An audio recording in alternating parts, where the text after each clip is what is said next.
How's So, how's the podcast been going well? good. So first of all, can you introduce yourself for the audience? Yeah, no worries, mate. So, I'm an athletic performance coach based in Melbourne, Australia, and I do a mixture of strength and conditioning, skills coaching, injury prevention, rehab, that kind of thing, for a range of different athletes. Few cricketers, few AFL players, but I work privately. Much prefer to work individually with athletes rather than in a big group. So yeah, that's sort of a bit about me, mate. I'm quite young. I'm 24, so I'm still early in my career and still learning my coaching philosophy. And I'm lucky enough to be exposed to some really smart people in my time. So um, yeah, just learning on the go, mate, and trying to make a difference with my athletes. I'm a former athlete myself. Played a bit of AFL semi-professionally, and after retiring, thanks to some injuries and bad form, yeah, got into the coaching space, and here we are, mate. I'm yeah, sort of building a career in the industry, and yeah, I guess that's about it. How is the transfer from from an athlete to a performance coach? Yeah, it's an interesting one. I think the biggest thing for me was actually just figuring out how to live again. So when you're an athlete, you train for performance. You eat for performance. It's always you've got a specific goal. So it's actually interesting. When I stopped playing, I didn't know how to train. I didn't know how to eat. Sort of transitioning into general population was a little bit of a challenge. But no, I really enjoy working with athletes and sort of, I guess myself as an athlete, I was slow and injury prone. I like to say I was slow and injury prone, and so I get great satisfaction out of helping other athletes improve their speed and obviously robustness as well, and prevent injuries. I think when I was coming through as an athlete, I was really dedicated. I made sure I dotted the I's and crossed the T's, but the things that I was doing weren't making me faster, weren't making me perform better. And at the same time, I was still riddled with injury. So I guess that sort of sparked my search to find methods and philosophies that could genuinely help improve performance. I was a little bit I guess not put off, but I sort of I'd had some experiences with things that didn't work. I had recurring hamstring injuries, but my hamstrings were strong. I'd go and work on my speed and do speed sessions with athletics coaches, but then on the AFL field, I was still slow. And so I sort of went through a bit of a filtering process, and then yeah, was lucky enough to meet some very smart people. Frans Bosch is one of those, as I'm sure you're going to I'm sure you're going to probe into in the podcast, but yeah, sort of I found a bit of a passion for helping athletes improve their performance and reduce injury risks on a really intimate level as well. I'm not a big fan of working in large groups and sort of herding cattle, so to speak. I much prefer to work with athletes on an individual basis. I think it's really important to get to know your athletes on and off the field. And so a lot of the work I do is with a small number of athletes, but it's very individualized. We do full movement analysis. We do individualized programming and training sessions, and yeah, I guess I really enjoy that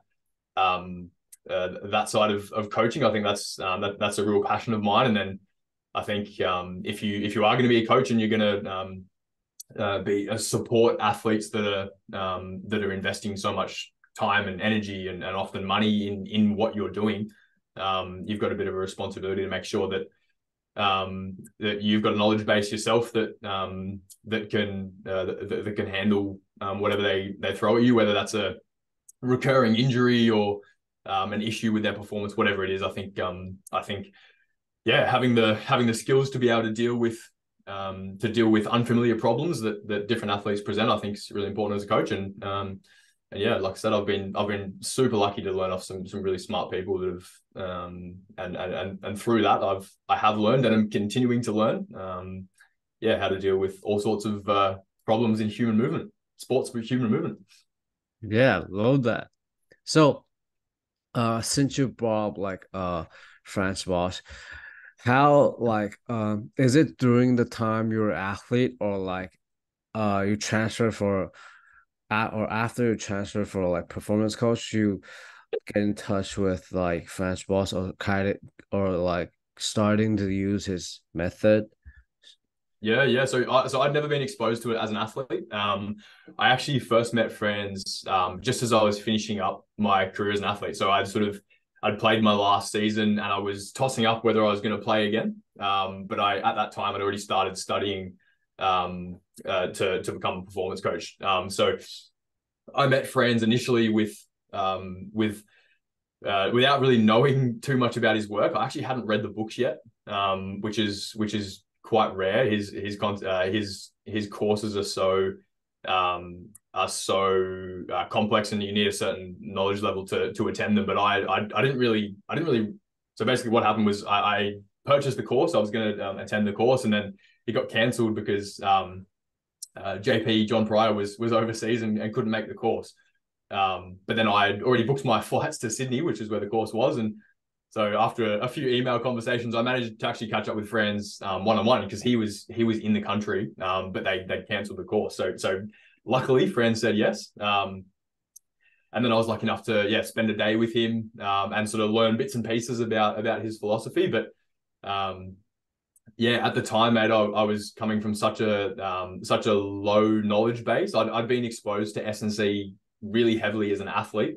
So I'd sort of heard that it was a different approach, and that there was more of a focus on the actual sporting movements, not the movements in the gym. So that attracted me. But I sort of that was the first step or the first shovel in a very deep rabbit hole. Ever since that, mate, I've been sort of studying his work, and I'm lucky enough to work alongside, work for him and work alongside him and Tern Thomason as well at Frans Bosch Systems. But I guess I was exposed to a little bit, so it's probably a little bit different to most people that would finish their study and then be exposed to it, but they have like a background in traditional strength training, whereas my career as a performance coach almost started with Frans's way of thinking, I guess. So I probably don't have the traditional method inbuilt. It wasn't. That's not where I started. The foundations of my knowledge actually has come from Frans's way of thinking. So the things that I did learn at uni, I've sort of filtered through that lens of dynamic systems theory and sort of the holistic nature of what Frans promotes. So I sort of met him when I was finishing up. To answer your question, I met him when I was finishing up as an athlete and early in my career as a coach. Do you think that starting your career with Frans Bosch system like help you with like more get to know how athletes move when they're like in their sport, and like can you talk a little bit about like what exactly is dynamic system theory? Yep. Yeah, I think so. I think it taught me to question a lot of things as I was being taught it. So I guess as soon as you start treating the body like a dynamic system, you start to realize that there's a whole lot of compensation, and that compensation isn't always a bad thing, and that improving one or increasing one component of the system is going to decrease another component of the system, and everything you do has a flow-on effect rather than just looking at things in isolation. So I guess the benefit of it, is that it allowed me to question things and if I was being taught that the most important thing ever is that you can squat 1.5 times your body weight, it would then lead me to ask, well, okay, what are the negative effects of that? And if there are any negative effects, how do we combat them? So I think that was the main benefit of sort of beginning with that way of thinking. I really do think of it as a way of thinking, not a preset philosophy. And I'm sure if you speak to Frans, he'd say the same thing. It's and I've said this before. It helps me be a problem-solving coach. I think if you have a really good understanding of human movement, of how the organism interacts with the environment, then it leaves you capable to deal with novel problems as a coach. Think on your feet a little bit, and also analyze movement. I find it really, really interesting watching all different sports.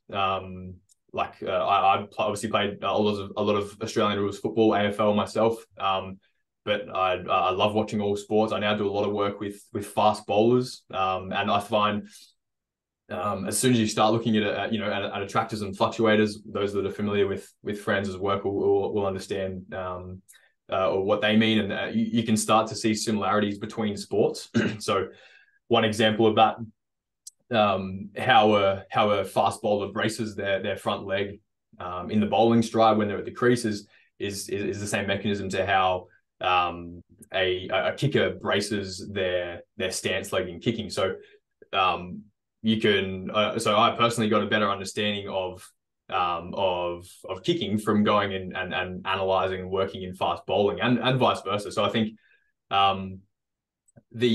I wouldn't have been able to I guess I wouldn't even know where to start if I didn't have a template or a framework of attractors and fluctuators and how human movement's designed in context. So I think it's so I'm lucky enough to now have some pretty good experience working with a range of athletes, and I'm a big believer that that sports coaches should look outside one sport. I think it really opens your eyes, especially if you're working in the movement space. If you're stuck in the gym all that time, you're just looking at squats and you're looking at in my opinion quite boring and simple movements. Whereas if you want to work on improving someone's movement in context, it's often in a very open environment, and so you've got complex coordination, you've got complex movement in a complex environment, and I find that really interesting. But when the environment changes, so then you go into a different sport, the tasks change, often the bodies are different shape, but there's consistent attractors, and I'd really encourage anyone who's perhaps spent a lot of time in one sport to go and whether it's just work with one athlete privately, or whether it's to do a movement analysis on a professional athlete in a different sport, and really try to sort of test your philosophies and see if your understanding of human movement can be applied to all different sports. And I think it can only be good, and it's certainly helped me gain a deeper understanding of sports movement and attractors, I guess, on a deeper level. Cool. So you brought up like attractor and fluctuator. Can you kind of explain what is attractor and what is fluctuators? Yep. So the human body, lots of joints, right? Lots of joints, hard to control. Now, if you put a really complex body with hundreds of joints, hundreds of muscles, you've got an infinite amount of possibilities for how you can move, right? There's multiple degrees of freedom at multiple different joints, and when you combine them together, there's an infinite amount of possibilities of how the body can move. So when you've got a really complex body like that, and then you plug it into a really complex environment, it's very uncontrollable. So what we can do to make the body more controllable, or how movement's designed, is that we simplify the body by reducing the degrees of freedom. So if you, for example, brace all the muscles around your hip, that's a co-contraction. That's an attractor. It's called hip lock. what that does is remove all of the degrees of freedom around the hip. So now you've made the body slightly more simple. Now so what the attractors do is they provide stability. So that hip joint that's now braced by a co-contraction is now stable. It can now transfer elastic energy up and down the chain. It can deal with perturbations, ground reaction force hitting it. But at the same time, it makes control easier because there's now less joints for the body to control. So an attractor would, by definition, is something that's self-stable and multi-applicable. So that hip lock needs to be able to, if something is an attractor like hip lock, it should show itself in multiple different patterns. The human body, the human movement system is very economical. It doesn't want to hang on to lots of different components. It doesn't care about shin angles, for example, because shin angles change based on the environment, based on the context. Whereas the attractors are stable; they don't necessarily change. So if the body only wants to hang on to a limited number of components, then they need to be multi-applicable, right? Because then they can pull the movement out in unfamiliar situations, in all different situations. So an attractor, by definition, is a component of movement that is self-stable and also multi-applicable.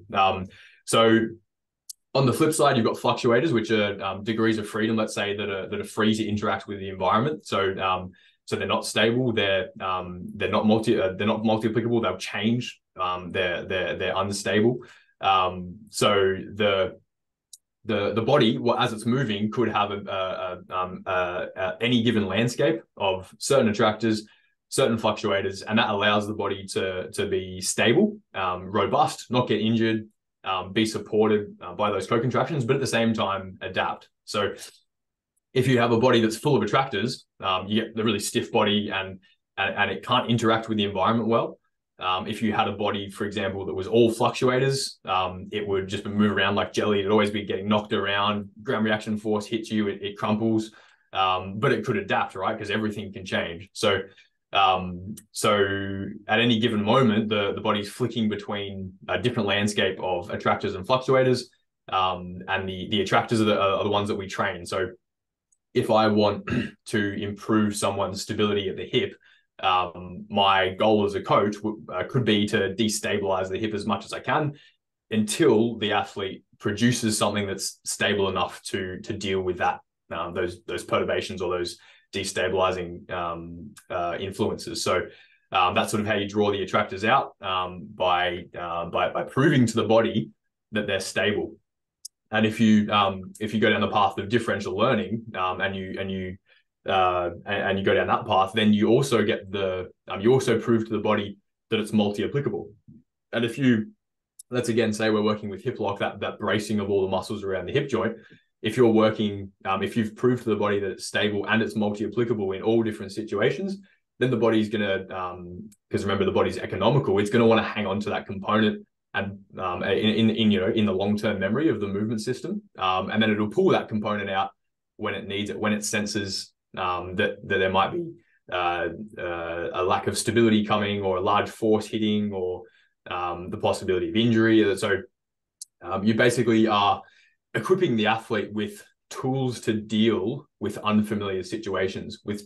You're equipping them with tools to deal with the situations that they might be presented with on game day. So you need to start with a movement analysis. You need to know what attractors you need to be looking for in your sport. So fast bowling, you might be looking for swing leg retraction, which is extension of the front hip prior to ground contact. So if you want swing leg retraction and someone's not retracting their front leg, then what you need to do is try and one method might be to destabilize that front leg in a way that's obviously safe, but also stimulates change. Because the reason why people have errors is because, or errors in their movement, which might be unstable movement components. The reason why they emerge is because that they are also stable. So these errors are stable, but they're not stable enough to deal with lots of different situations, and they're not stable. They're not as stable, for example, as an active attractor. So yeah, you'll see a lot of the training that we do is very,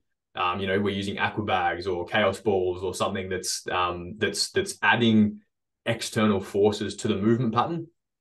And in doing so, we're forcing the body to adapt and change in a way that it can be stable yet adaptable. And that's the mix of attractors and fluctuators. So yeah, rambled on a little bit, but in summary, the attractors are not interested in the environment. They're stable and consistent and multi-applicable, and the fluctuators are the components that deal with the environment. So it might be, for example, in AFL or in rugby, when you need to hold a ball and run, the arms, you can't rely on like arm drive for agility in those sports, because the hands always have to change. They have to be able to catch a ball, kick a ball, throw a ball, hand pass a ball, tackle an opponent. You can't push off an opponent. You can't rely on your arm swing. So they might be a fluctuator. They have to adapt to the environment, but you don't want your pelvic control you don't want to lose your pelvic control when a defender comes, or you don't want to lose your swing leg retraction when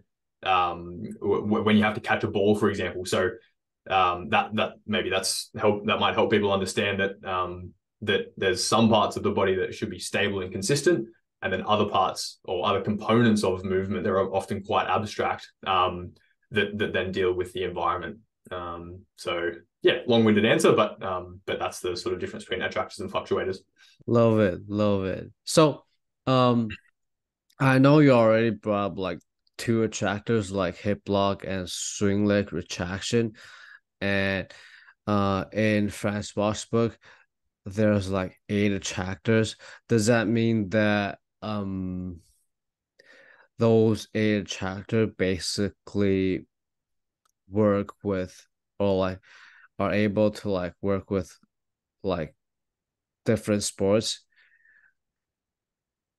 Yeah. So I guess those 8 attractors that Frans presented in his book is more around agility and running. So all those running based movements, those attractors will plug into, absolutely. But I think, and Frans will say this himself, it's a starting point. You've also got to so rather than just rote learning that you want swing leg retraction or hip lock or foot plant from above, it's also important to have an underlying understanding of why they're important, why they're attractors, what happens if they go wrong, what patterns they're applicable for, because so you're going to have different set of attractors for different situations. So deceleration has a different set of attractors to top speed running, which has a different set of attractors for fast bowling, and a different set. So there's a different set for each one. Some of the attractors are going to overlap, but it's not an exhaustive list. So I think you get a lot of people that hear about the hip lock and it's this sexy idea, and people say, oh wow, you want to do this, it looks like it looks cool, looks like running, but they don't have an understanding of what hip lock is and how it contributes to the running pattern. So I think I would definitely say those 8, for example, let's just say they're the 8 for rugby. There's going to be for example, there's in kicking at the this is one that's not of the 8, but in kicking you want the peak of deceleration of the kicking leg to be pointing at the target.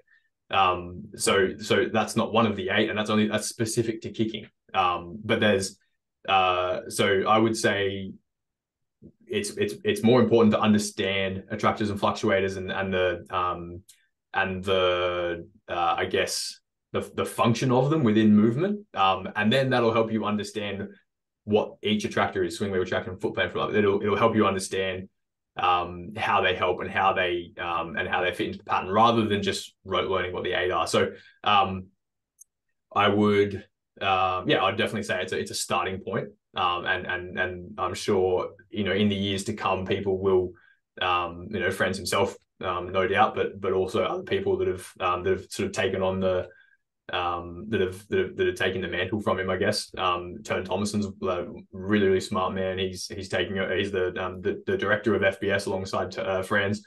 So he sort of developed the building block approach with Frans as well. So you've got intramuscular attractor states of muscles, then you've got intermuscular, and the building blocks go right up from local attractors up to global attractors. And I think if you only ever look at the end result, or you flick to the end of the book and you understand hip lock, for example, that's still not going to help you understand underlying building blocks, so the reflex patterns that it's related to, or it's built upon. So yeah, I would definitely say it's a starting point, those 8. But it's I always come back to this. It's a way of thinking. It's a way of approaching movement. It's not like it's not a framework with bookends on it.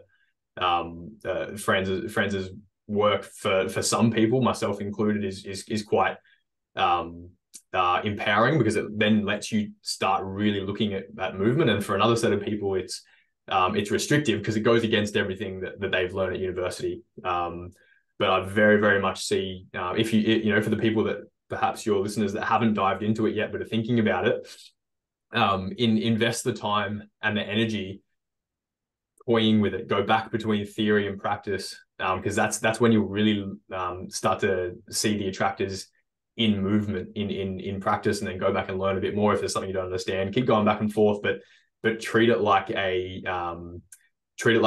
way of approaching performance rather than something that's preset and you have to follow.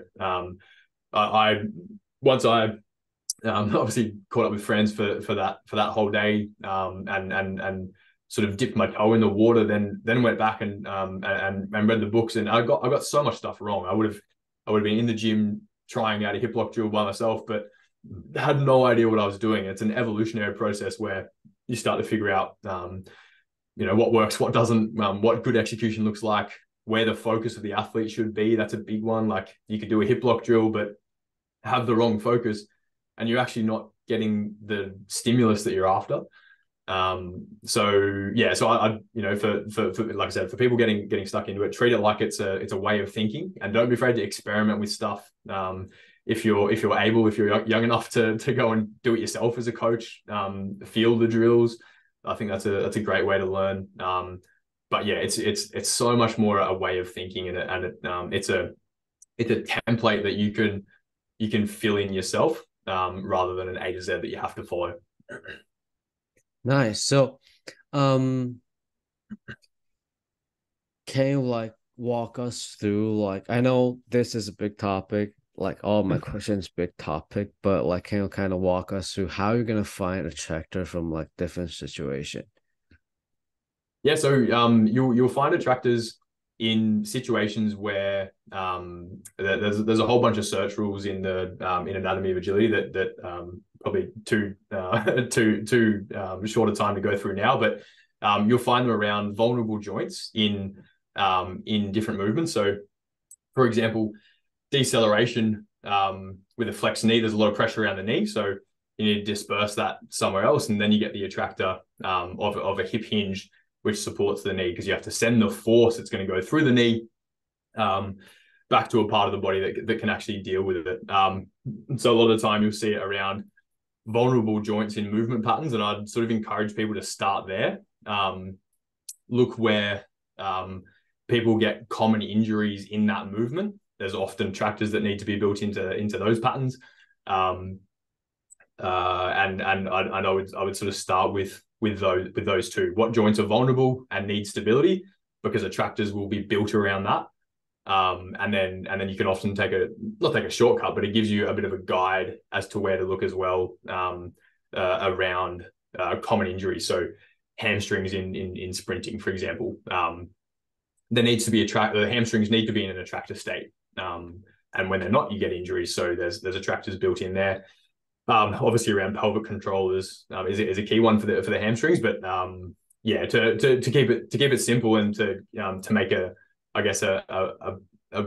something that might actually be helpful. I'd obviously first off refer you to read the books, but if you are dipping your toe in the water of attractors, I would certainly start with vulnerable joints where there's large forces hitting them.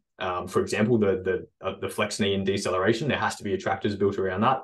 And then common injuries. So you get ACL injuries. That actually probably links nicely as well. So ACL injuries nearly always happen, do always happen. Non-contact ACL injuries always happen with the same mechanism, where the flex, the knee, that's the stance knee is flexing while the hip's extending, externally rotating. All of a sudden you've got a loss of stability. that knee is no longer supported by tension, by a 4-bar system, and the stability is lost. Bang, there goes the ACL. So that's sort of where I'd encourage people to start is around vulnerable joints and where the injuries are common, and then you can go through the rest as well in the books. Nice. So you brought about like hip lock, swing leg retraction, and like hamstring, when there's actually a lot of hamstring strain during sprinting. Yeah. So I'm glad that you brought up like 4-bar system, but for those who aren't familiar with it, like what exactly is 4-bar system?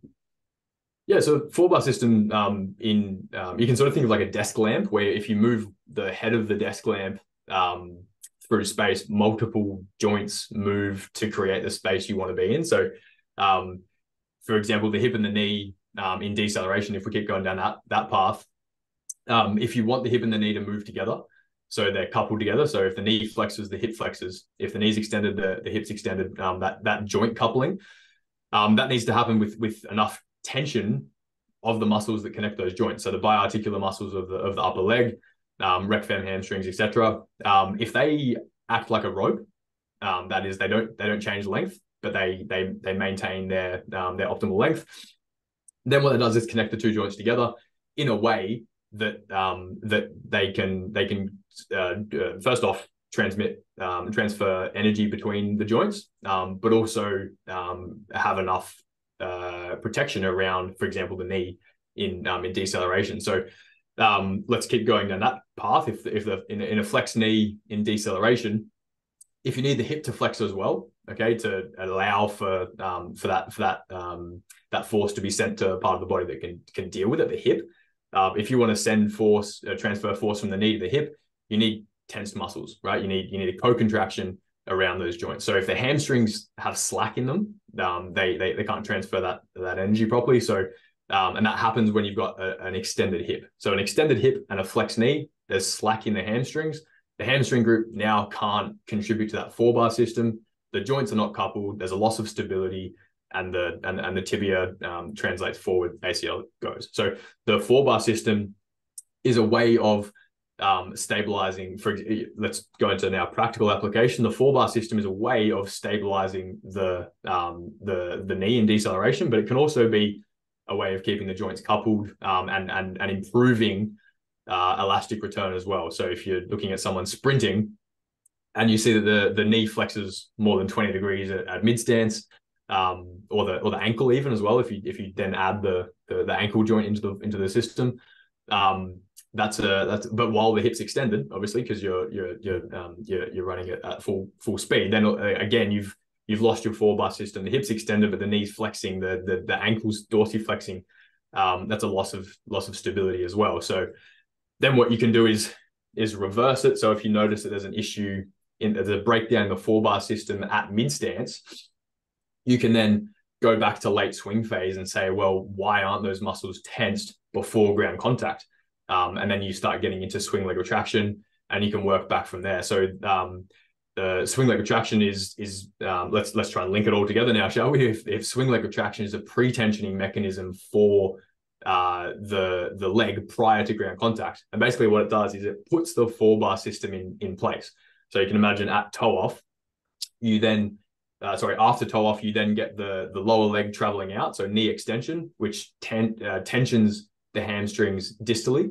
Then you get extension of the hip, which tensions rec fem proximally, and then you get plantar flexion of the ankle, which builds up tension around the ankle joint, and that all of that combined creates a leg that before it has hit the ground has enough tension in the muscles to be able to deal with ground reaction force without losing its joint angles, without collapsing. So a 4-bar system puts the leg in a position where a 4-bar system around the leg, they happen. You can see this joint coupling go on elsewhere as well, but the 4-bar system around the leg allows you to deal with complex, large, unpredictable forces hitting the body, but you don't lose your postures, your body shape, which I think is really important, because a lot of times If someone's a sprint coach, for example, that they can look at you and say that you're doing this wrong, that you don't collapse at mid stance, or it might be a kicker or a fast bowler, don't collapse on your front leg. But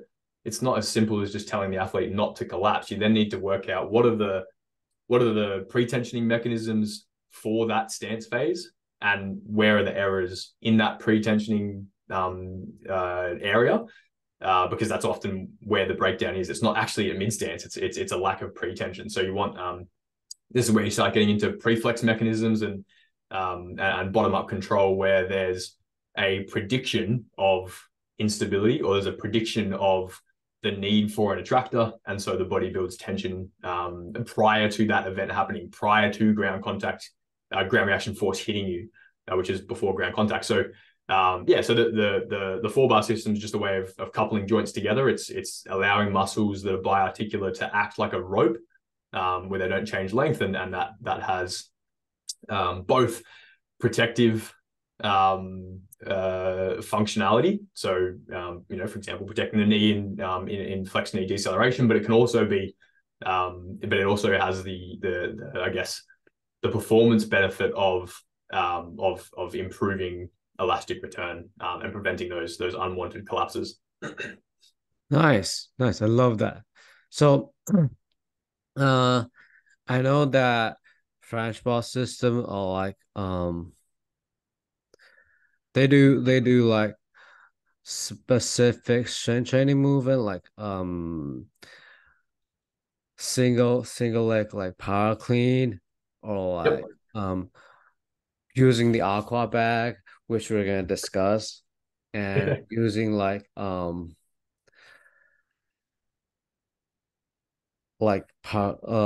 using the aqua bag for power clean, or like catching, hip lock. So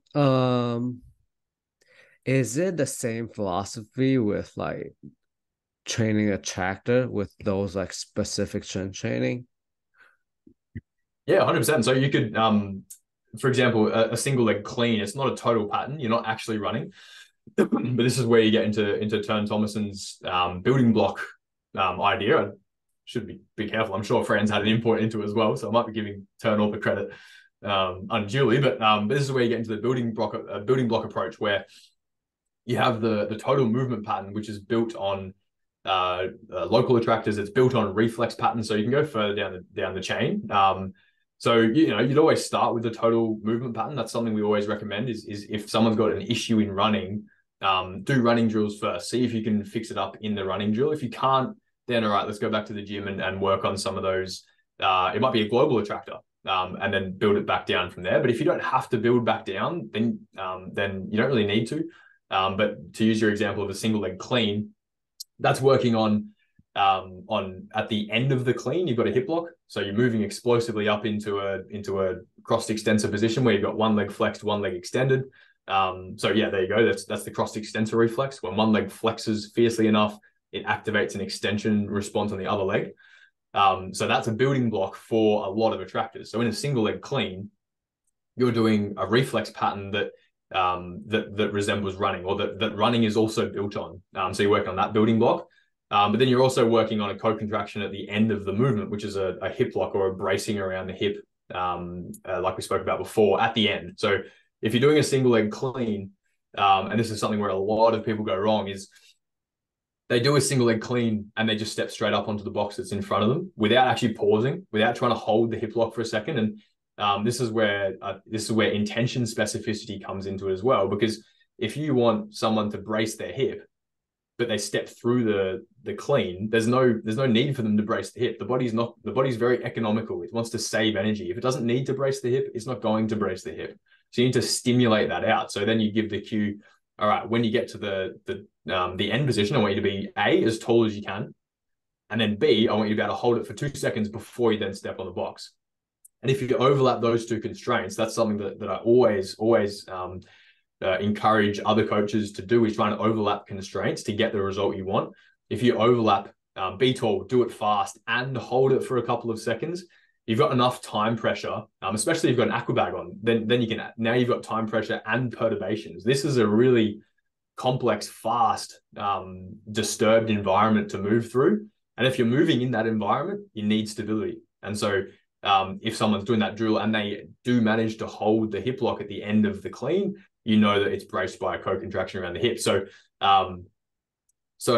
yeah, you can see someone doing a single leg clean and you can straight away tell if their intention's wrong, if they have been coached right, or if their cues are correct.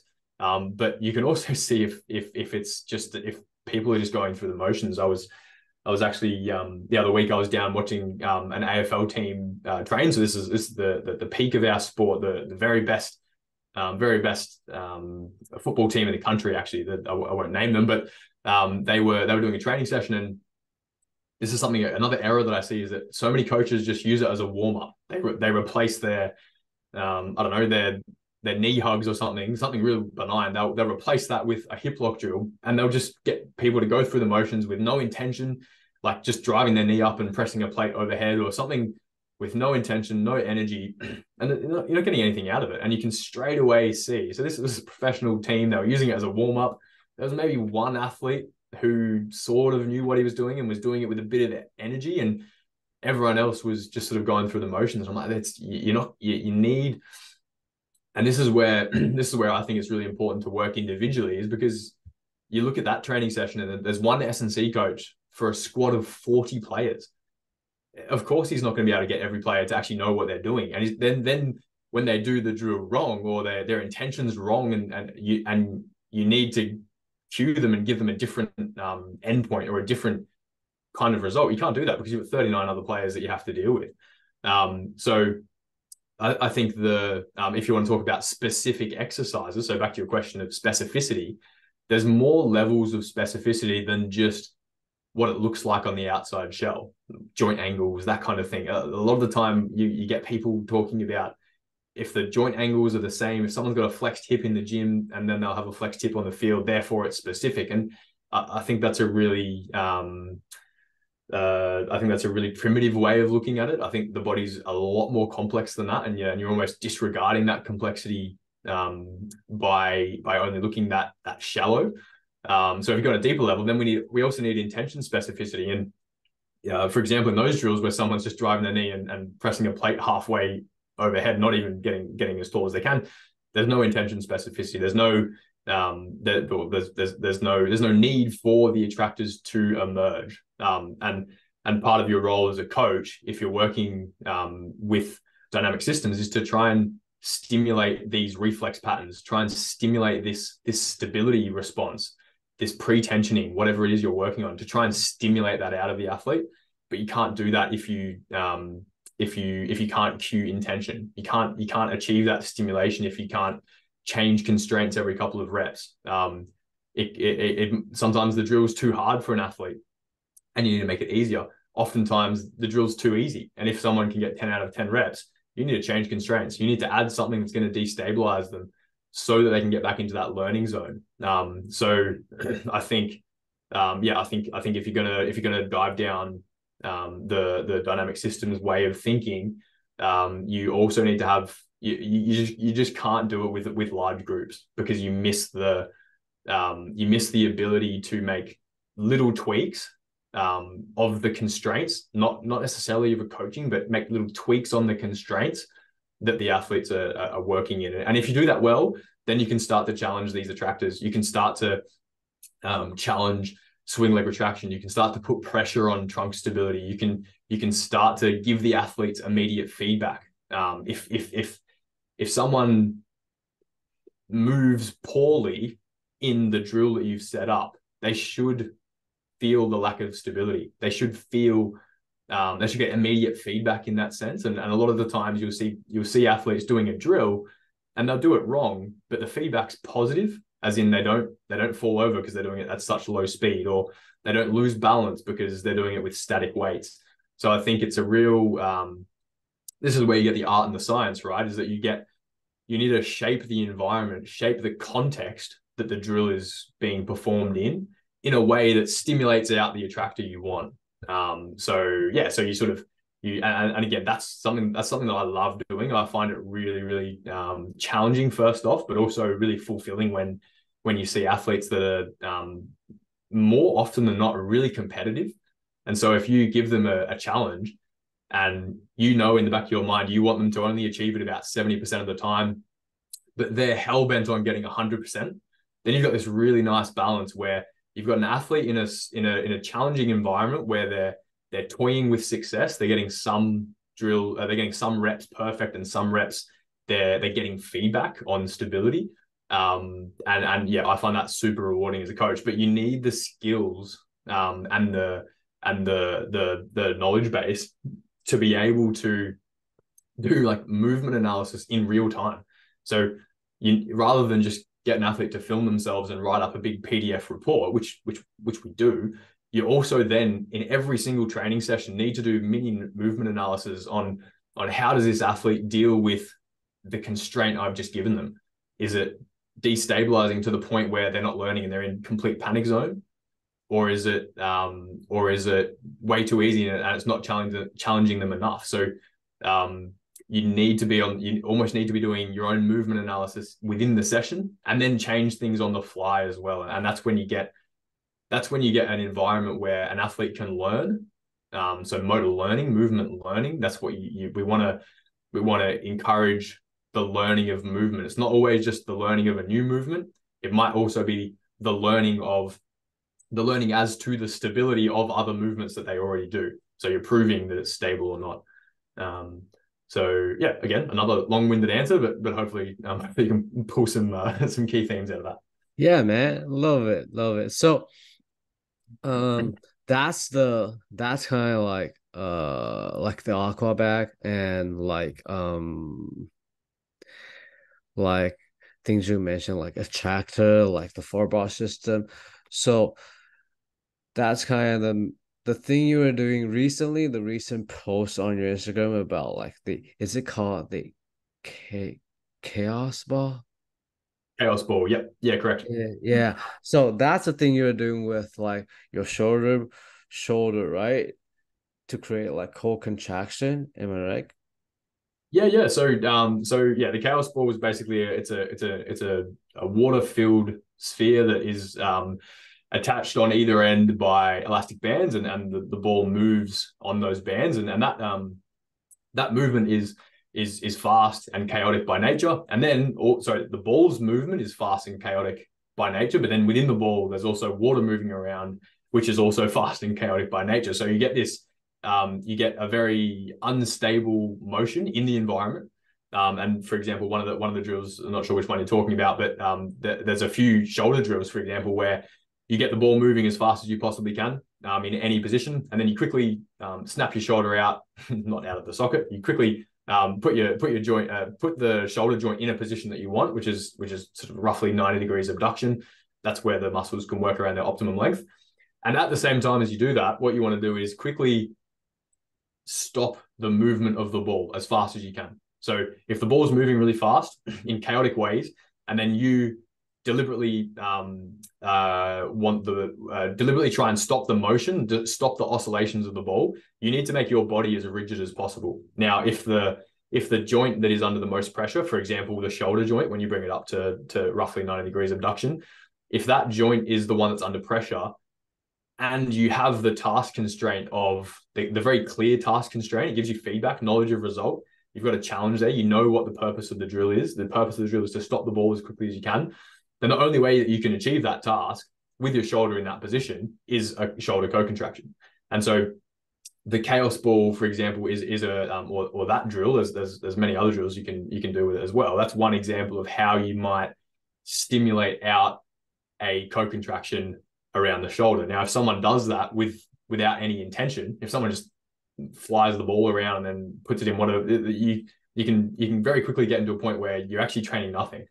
And that's where I see a lot of people go wrong, is that they forget the intention, for example, or they don't do it with enough intensity, or they do it with too heavy weights. And so if you do a movement with very heavy weight, then the time pressure is low. And so the pressure on coordination can actually be less if you increase the weight. So you need to have as a coach, you need to have like a really good understanding of how heavier weights or lighter weights, which is the environment, faster moving weights or slower moving weights, also the environment, and then the task that you give the athlete, I want you to stop the ball fast, or I want you to click to place and hold for 2 seconds before the next rep, whatever. This whole interaction where the organism has to deal with a changing environment, the organism has to deal with a changing task or a really hard task. This constant interaction with the environment and the task is where you start to get you start to build an understanding, or the athlete starts to build a good understanding of what attractors are required when, and their long-term movement memory, if you like, is filled with a really wide, a really solid set of attractors. So if there's an overhead sport athlete, a thrower, a pitcher, a fast bowler that needs to perform when the shoulder's under a lot of pressure, then having a co-contraction around that joint is really important for protection and performance as well, obviously. And so that chaos ball drill is one you could do to stimulate out the response that you're looking for. Nice. That's kind of like all the question I have for you today, man. Thanks.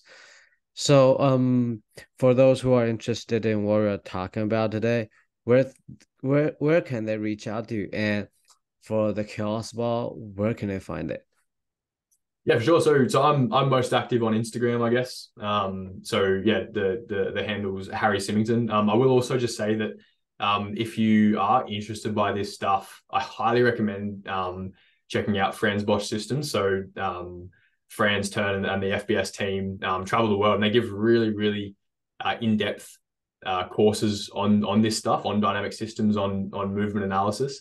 So if you've read the books, then that's the next step. I really think you can get a lot out of attending one of those courses. If you come to the Australian course, I'll be there as well. So we're running one at the end of this year in Australia. So again, if there's any Australians out there, I'll highly recommend coming down to that course. It's got a really big theory block online where you get to study presentations from Frans, and then ask some questions as well. And it's a very comprehensive course. And then we do a practical weekend at the end of it for the Australia course at Victoria University in Melbourne. And that's where you get to sort of go back and forth between the practical and the theory. So if you're interested in this stuff, I guess our conversation is just dip the toe in the water a little bit. There's a very deep rabbit hole, and if you want to start digging, definitely start there. And then so for the chaos ball, that's part of my new company, Calibrate Sports. So jump on calibratesports.com.au or on Instagram, Calibrate Sports as well. And you can see some funny looking but some very effective training methodologies. Does that answer the question? Yeah, man, love that.